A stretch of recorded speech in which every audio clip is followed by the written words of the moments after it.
ஹரிவோம் நமச்சிவாயம். பாம்பாட்டி சித்தரின் சீடன். மனமே மாயை, அறிவே குரு. மலைக்கோயிலை தரிசனம் செய்வதை பற்றி ஒரு பதிவு உங்களுடன். அதாவது முன்னோர்கள் எல்லாருமே இந்த மலையை தேர்ந்தெடுத்து நிறைய பேர் இந்த மலையிலேயே கட்டிட்டு போயிட்டாங்க. நடக்கக்கூட முடியறதில்லை.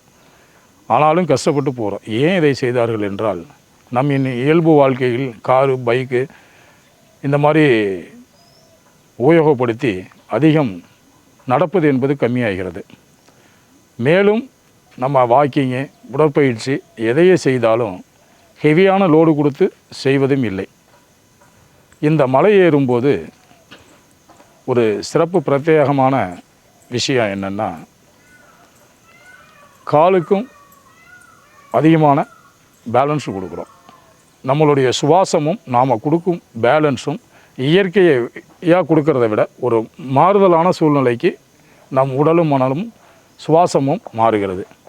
இதனால் நம் உடலில் இருக்கும் அனைத்து அங்கங்களுக்கும் சென்றடையாத இடத்திற்கும் இந்த சுவாசம் சென்றடைகிறது.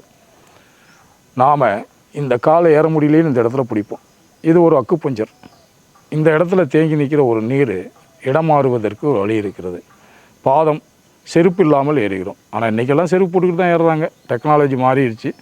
செருப்பு இல்லாமல் நடப்பது, மண்ணில் நடப்பது, கல்லில் நடப்பது, கருங்கல்லில் நடப்பது, அந்த சூடு, இதையெல்லாம் நமக்கு இயற்கையாக ஒரு அக்குபஞ்சர் வைத்தியத்தை தருகிறது.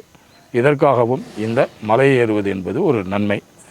இதற்கும் மேல் பல மூலிகைகள், செடி கொடி மரங்கள், புல்கள், கிழங்குகள், இந்த மாதிரி அனைத்து வகையான கொடியினங்களும் செடியினங்களும் மூலிகைகளும் இருக்கும். அந்த இடத்தில் வரும் வீசும் காற்றை நாம் சுவாசிக்கிறோம். உள் செல்கிறது, நமது உடலிலும் படுகிறது. ஏறும்போது நமது வியர்வை வெளியே வரும்போது நம் மயிர்கால் துவாரங்கள் வெளிவடைகிறது. அதன் மூலியமாகவும் இந்த காற்று உள் செல்கிறது. பல புத்துணர்ச்சி கிடைக்கிறது. இது மட்டுமா, மலை மீது ஒரு குறிப்பிட்ட உயரத்துக்கு மேலே போகும்போது மனம் ரம்மியமாகிறது. ஏறும்போது எப்படியாவது நல்லபடியாக ஏற்றி இறக்கிடு கடவுளேங்கிற எண்ணம் இறைவனிடம் செல்லுகிறது. இந்த மனம் ரம்மியமாகுவது மட்டுமா என்றால், அந்த உயரத்தில் செல்லும்போது கதிர்வீழ்ச்சிகளுடைய அலைகள், ஆற்றல் நமக்கு மிக அதிகமாக கிடைக்கிறது. பல விஷயத்தினால மலை மீது கோயில்களையும் பல கடவுள்களையும் அமைத்து தரிசனத்தை செய்ய நமது முன்னோர்களும் மூதாதையர்களும் நமது ஆரோக்கியத்திற்காக, மன அமைதிக்காகவும் வடிவமைத்து சென்றிருக்கிறார்கள். அனைவரும் சென்று பயனடைகள். ஹரிவோம் நமச்சிவாயம்.